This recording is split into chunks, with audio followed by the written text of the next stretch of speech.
écoutez, je ne vais pas inventer quelque chose qui est la réalité, c'est dramatique, c'est une tragédie humaine avant tout. Et c'est dommage, c'est terrifiant, mais que peut-on y faire? On peut faire des débats à longueur de journée, se réunir, ce qui est bien aussi. Concrètement, je ne vois pas trop la solution. Écoutez, de ce qui s'est passé auprès des gens qui ont fait cette exécution, je ne sais pas, puisque de toute façon, ils ont un droit fil de volonté qui vient de je ne sais où.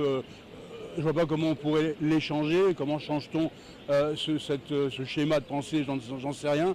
Je ne suis pas politicien, je ne suis rien de tout ça. Mais ce que j'aime, c'est de savoir que des gens, partout dans le monde, pas seulement en France, partout dans le monde, puissent se rencontrer et en parler. Des gens d'ethnies différentes, d'origines différentes, de croyances différentes, de philosophies différentes, religieux ou pas religieux, peu importe. L'être humain est avant tout un être humain qui doit communiquer. Et c'est dans la relation sociale de communication que les choses peuvent être dites. Parce que je pense que le non-dit, c'est le pire des poisons qui puisse exister dans la société. C'est mon sentiment. Donc là, je pense que le fait d'avoir... Moi, j'aime beaucoup cette réunion. Je vois des gens de partout. Le Mali d'un côté, la Palestine de l'autre. Et tous ces gens-là oublient à un moment donné qu'ils sont avant tout palestiniens, qu'ils sont avant tout maliens, qu'ils sont avant tout français, qu'ils sont avant tout je ne sais pas.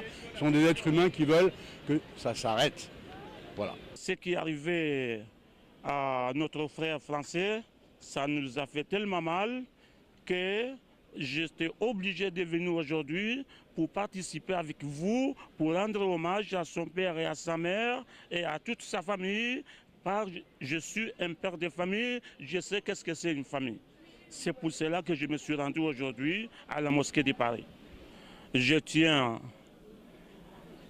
qu'est-ce que je peux dire, tellement que j'ai mal, je tiens à lui rendre hommage et lui dire que tous les musulmans de France, tous les musulmans du monde entier, ils sont derrière eux. Et lui dire ceci, aucun musulman, aucune religion, aucun musulman sous toute notre religion n'a autorisé de tuer qui que ce soit. Je le répète, je rends hommage à sa mère, à son père, à sa femme et à ses enfants. Parce que moi aussi, je suis un père de famille. Je m'appelle Sacha Rengevirt, je suis le président de l'Union des étudiants juifs de France. Aujourd'hui, nous nous sommes réunis parce que nous avons été révulsés par l'assassinat barbare d'Hervé Goudrel, un de nos compatriotes français.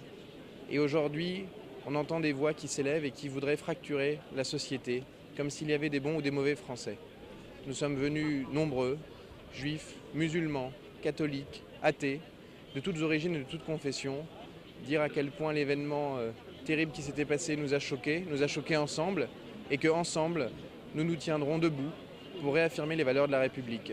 Aujourd'hui, il n'y a pas de bons ou de mauvais Français, il y a des terroristes qui essayent d'attaquer la France, qui essayent de nuire à ses valeurs, et je suis fier de cette mobilisation aujourd'hui, et je suis fier de voir que les Français sont debout contre le terrorisme. Salam alaikum, ya ayyuha an-nas. من ضربة نتاع من 88 واحنا في العزمة هذه أنا نظن بركات أنا نظن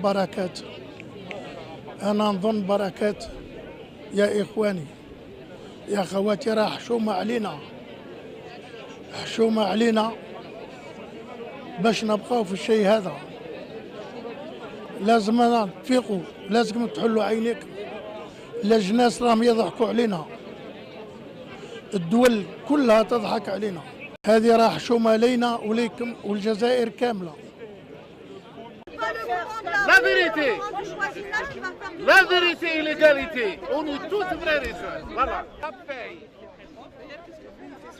Et voilà, je répète et encore je répète, l'islam elle est contre le connerie. Soit à Paris, soit à New York, soit en Tunisie, soit à Caire, soit en Algérie, ou soit partout. Partout. Vive les amateurs de Ar-Rahma, de la paix. L'otage qui a été assassiné, c'est une question très très délicate et qui est vraiment d'actualité aujourd'hui parce qu'il y a deux choses à prendre en compte. ce qu'il y a à prendre en compte, c'est la position de l'État français pour ne pas verser effectivement la rançon.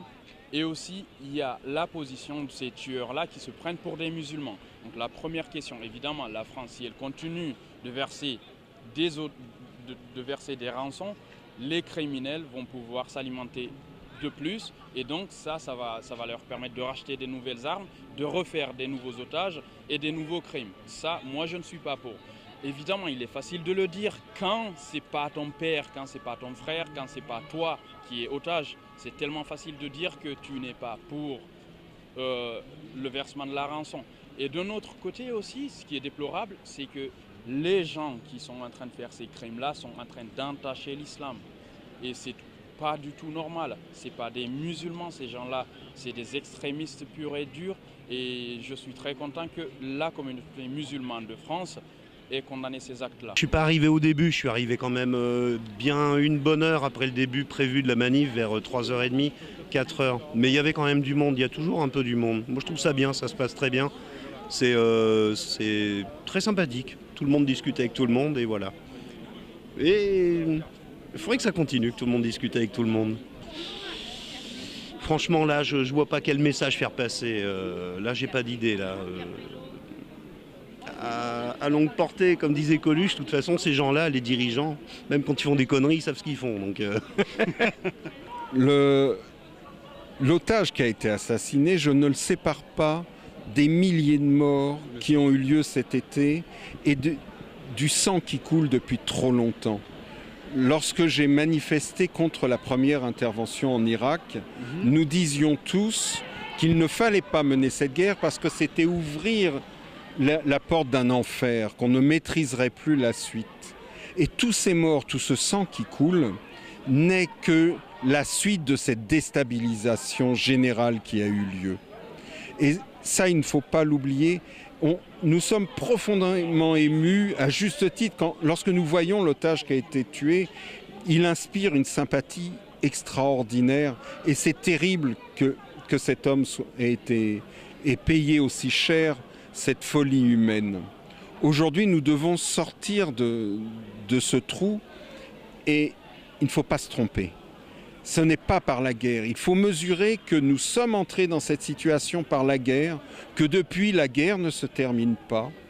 J'ai entendu le Premier ministre britannique dire qu'il fallait intervenir, pas pour des mois, mais des années. On ne peut pas rentrer dans cet affrontement sans fin. Nous ne pouvons pas gagner comme ça. Nous avons besoin d'être intelligents en premier. Et c'est le premier respect que nous pourrions avoir pour cet homme. C'est devenir intelligent, nous poser la question comment, politiquement, nous pouvons créer une situation qui apaise les esprits. Et pour apaiser les esprits, il faut de la justice, il faut du droit. C'est terrible, il y a plus de 2 siècles et demi, un philosophe, Kant, disait voilà, il n'y a pas de solution par la force, il faut venir au droit. Il nous faut aujourd'hui revenir à cette leçon, elle est cruciale. Nous sommes dans une situation excessivement dangereuse.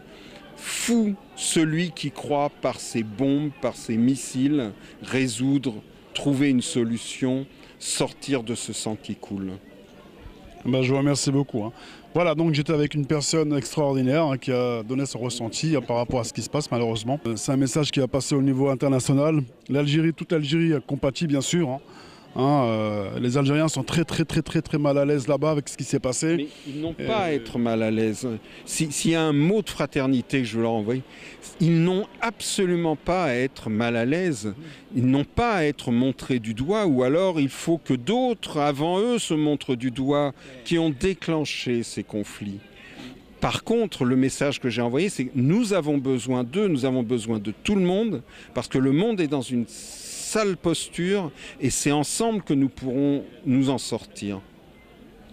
Voilà, donc là, le message, je crois qu'il est passé. En tout cas, je vous remercie beaucoup. Et donc vous êtes monsieur ? Je suis Serge Grossvac. Et vous êtes de quelle nationalité ? Alors, je suis français, mais mes grands-parents viennent pour l'essentiel d'Ukraine, donc ce sont des Ashkénazes. Et accessoirement, ma grand-mère est née en Turquie. Alors là, je vois qu'il y a un extraordinaire panneau. Est-ce que vous pouvez le montrer à la caméra ? Voilà. Je sais pas Si, on le voit bien. Ouais, on le voit bien, voilà. Donc, comme quoi, hein, il faut arrêter toutes ces guerres, avec tout ce qui se passe aussi avec la Palestine, etc. Donc, il ne faut pas que les gens mélangent tout. Hein. Il y a ce qui est gouvernement, ce qui est militaire et ce qui est civil. Donc, voilà. En tout cas, un grand merci à vous. Mais c'est moi qui vous remercie. Ah bah, il n'y a pas de problème.